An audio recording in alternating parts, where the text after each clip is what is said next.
मेरे प्यारे दोस्तों, यह वीडियो मुख्यतः गूगल अनुवाद पर आधारित है।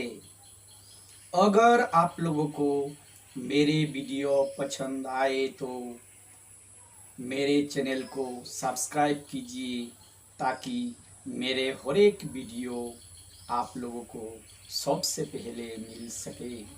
किस स्थिति में आना गो हो जाता है, जाना कम हो जाता है, हाँ नो हो जाता है या नहीं बन जाता है यस आदि।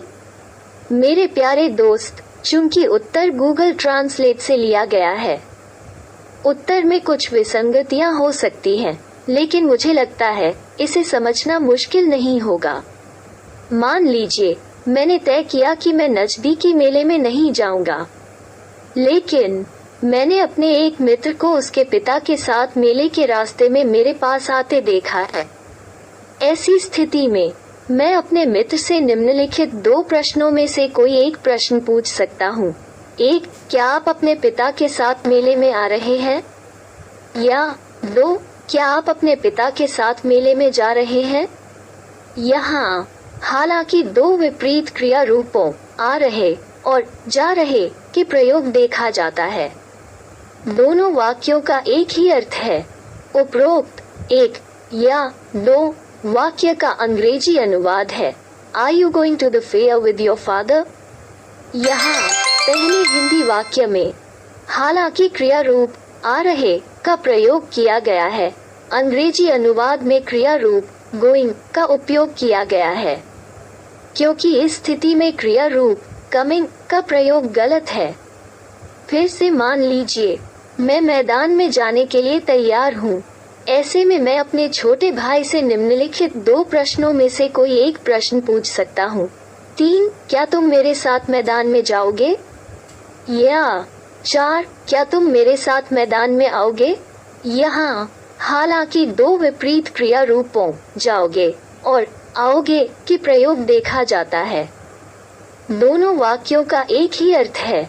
उपरोक्त 3 या 4 वाक्य का अंग्रेजी अनुवाद है, will you come with me to the field?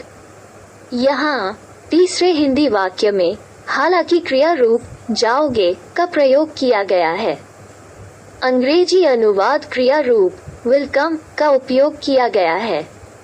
क्योंकि इस स्थिति में क्रिया रूप विल गो का प्रयोग गलत है, यह ध्यान में रखा जाना चाहिए कि अंग्रेजी क्रिया गो का अर्थ है किसी ऐसे स्थान पर या स्थान की ओर बढ़ना जो वक्ता को दूर या यद्यपि करीब अपरिचित लगे, और कम का अर्थ है किसी ऐसे स्थान पर या स्थान की ओर बढ़ना जो वक्ता के निकट या यद्यपि दूर परिचित लगे।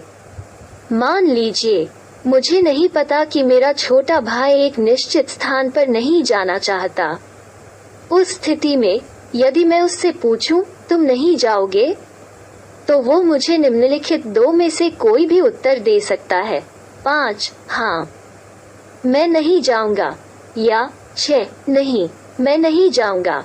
यहाँ यद्यपि दो विपरीत शब्दों हाँ और नहीं का उपयोग किया गया है, दोनों वाक्यों 5 और 6 का एक ही अर्थ है। इनमें से किसी भी वाक्य का अंग्रेजी अनुवाद है, नो आई वोंट गो। हालांकि यहाँ पांचवें हिंदी वाक्य में हाँ शब्द का इस्तेमाल किया गया है, लेकिन अंग्रेजी अनुवाद में नो शब्द का इस्तेमाल किया गया है। क्योंकि इस स्थिति में यस शब्द का प्रयोग करना गलत है। फिर से मान लीजिए मुझे नहीं पता कि मेरा छोटा भाई उस जगह जाना चाहता है। ऐसे में अगर मैं उससे पूछूं कि क्या तुम नहीं जाओगे, तो वो मुझे निम्नलिखित दो में से कोई भी जवाब दे सकता है। 7, नहीं मैं जाऊंगा, या 8, हाँ मैं जाऊंगा। यहाँ हालांकि दो विपरीत शब्दों नहीं और हाँ का उपयोग किया गया है, दोनों वाक्यों 7 और 8 का एक ही अर्थ है। इनमें से किसी भी वाक्य का अंग्रेजी अनुवाद है, यस आई विल गो। यहाँ हालांकि 7वें हिंदी वाक्य में नहीं शब्द का प्रयोग किया गया है, लेकिन अंग्रेजी अनुवाद में यस शब्द का प्रयोग किया गया है, क्योंकि इस स्थिति में नो शब्द का प्रयोग गलत है। यह याद रखना चाहिए कि अंग्रेजी शब्द यस एक सकारात्मक वाक्य के लिए एक वैकल्पिक शब्द है और नो एक नकारात्मक वाक्य के लिए एक वैकल्पिक शब्द है। यह ध्यान दिया जाना चाहिए कि विल अक्सर अंग्रेजी में भविष्य काल में फर्स्ट पर्सन सब्जेक्ट के साथ प्रयोग किया जाता है। I couldn't get home from work until 2 in the morning on Sunday equals मैं शनिवार रात 2 बजे तक काम से घर नहीं पहुंच सका।